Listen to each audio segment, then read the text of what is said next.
Welcome back to World Crisis Radio. Just concerning the bankruptcy, the failure of large parts of the foundation-funded peace movement, who are, of course, committed to supporting Butcher Barkey, to supporting Obama, no matter what he does, because he is, of course, the charismatic Messiah, the anointed one, as we know. In other words, the lemming legions, the drooling Obama cultists, the Kool-Aid drinkers. This is concentrated very heavily in foundation-funded peace organizations. Remember, Obama's mother comes from the Ford Foundation. That's the family business. Obama's only employment other than government was foundations. He was a strikebreaker, a community organizer, poverty pimp for the Gamaliel Foundation, the Joyce Foundation, the Woods Fund, the Annenberg Foundation. His friends, Ayers and Dorn, heavily funded by the Annenberg Foundation, the MacArthur Foundation, and so forth. So this is an entire milieu of foundation-funded operatives, provocateurs, agents, mind-benders, machines of social manipulation, social engineering, and so forth. So it's not surprising when you look at the overwhelming foundation funding into the peace movement that so many of these groups have done nothing. Now, interesting article, John V. Walsh. You can see this at Anti-War. Anti-War ignored Cindy, and then they decided Anti-War tried to jump on the Cindy Sheehan bandwagon, trying to do fundraising for themselves using her picture. But the money was not going to go to her. It was going to go to Anti-War. How about that for chutzpah? This article, however, by John V. Walsh, originally from Counterpunch, I believe, gold is where you find it.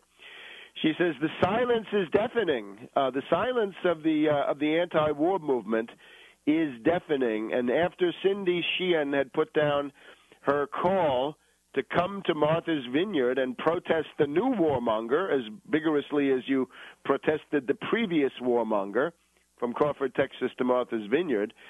So who did not show up? The Nation magazine. Oh, Catherine Vanden Heuvel, daughter of the secretary to Wild Bill Donovan of the OSS.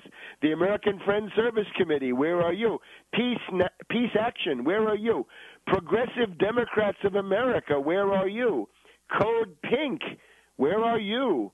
They're doing Honduras, as we've seen. They think Honduras is the key to the world situation. You got to pick between those two dictators, and if you pick wrong, then you don't get the prize.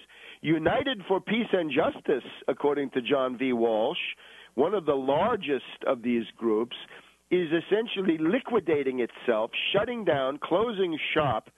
Their contributors are gone, meaning their foundation funding, shriveling up, following the thinly veiled protest of the retirement of Leslie Kagan, who had been the resident honcho at United for Peace and Justice. I think this means that she's quitting in protest to what's going on. And, of course, George Soros's own MoveOn.org, which was always against the Iraq war and in favor of the Iraq war. So this is an epiphany. You can see who's who. Who's honest?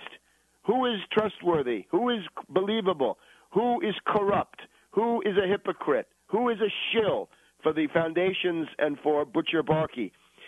Walsh also adds that he called in the New England area American Friends Service Committee, Peace Action, Green Party of Massachusetts, alias Green Rainbow Party, and they did not even respond. Now, again, anti-war piled on, I think, later, a little bit opportunistically. That's fine. Let them do it.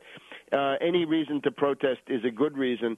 And in terms of the support, there are honest groups. There are people whose names deserve to be recorded as actually interested in peace, not just shills of the Democratic Party. It would be Iraq Veterans Against the War and World Can't Wait. Those groups are actively supporting what Cindy Sheehan is doing this weekend. So, again, Obama saw the protest.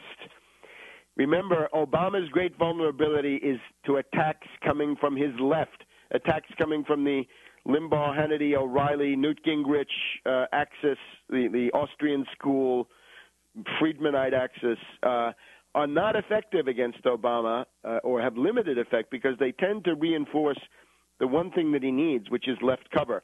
If he's getting attacked by peace activists coming from his left, this hurts Obama more than anything. And indeed, we'll see in just a minute that he has had to start shucking.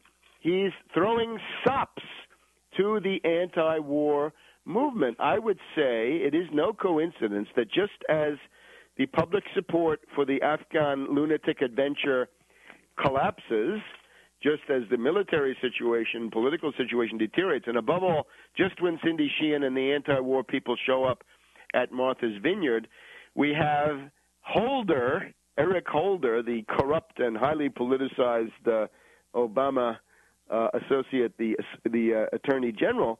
Holder says he's going to appoint a special prosecutor to probe not Bush, not Cheney, not you, not Ashcroft, not Gonzalez, not Addington, not any of these neocon monsters who ordered torture. He's going to go after some little fish in the lower echelons of the CIA. Notice it's only the CIA. How about the Army, Holder? You know, your man McChrystal, your new commander in Afghanistan, is the guy who set up the network of torture chambers in Iraq. So McChrystal gets off with no problems whatever. It's only the CIA and only the little fish.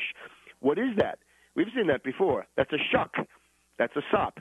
That's saying to the anti-war movement, look, I'm not as bad as you think. Look what I'm doing. I'm giving you this wonderful special prosecutor. It's a shuck and a sop to placate the left libs and to attempt to solidify Obama's collapsing left flank because he does something for this group. Remember, when the LGBT people wanted same-sex marriage rights and Obama was denying it, they threatened not to go to his fundraiser, and he immediately made a concession in their direction. All of you anti-war people and leftists out there, learn the lesson. You don't get anything from Obama by being nice to him. You've got to get very rough. You've got to attack him mercilessly, expose his crimes, his hypocrisy, his Wall Street control, and at the very least, you'll get some small concessions, and that may hopefully encourage you to go on and do bigger and better things because it shows that he really is vulnerable to attacks coming from the left. So don't be nice, be very rough, and you will get somewhere. Now, let's turn to economics. It is very, very grim. And I get the feeling now we're going into a new downturn, and what I principally mean is the downturn has not is accelerating in terms of the real economy, but even the projection of that into the dizzy realm of stock market speculation. I think this Mugs rally now reaching the outer limits. What are the statistics? According to shadow government statistics, the U.S. now has 21% unemployed. That starts with an official rate of 9.5%. If you go up to, I think it's called U6 of the Labor Department, which is unemployed, underemployed, and presumably people who are in the gray area between looking for a job and not, it gets up to 16%. And if you add in others who have dropped out before, according to shadow government statistics, it's 20.6, I believe, so we'll round that up. 21% unemployment. That is a world economic depression, world trade collapsing. It's also the first time since 1947 that the United States has had a shrinking economy for 4 quarters, for one entire year. That is to say, you've got to go back to the primary post-World War II demobilization depression of 1947 to find 4 quarters of down. Fourth quarter 08 minus 5.4%, first quarter 09 minus 6.4%, second quarter 09 minus 1%. We'll be back in a minute.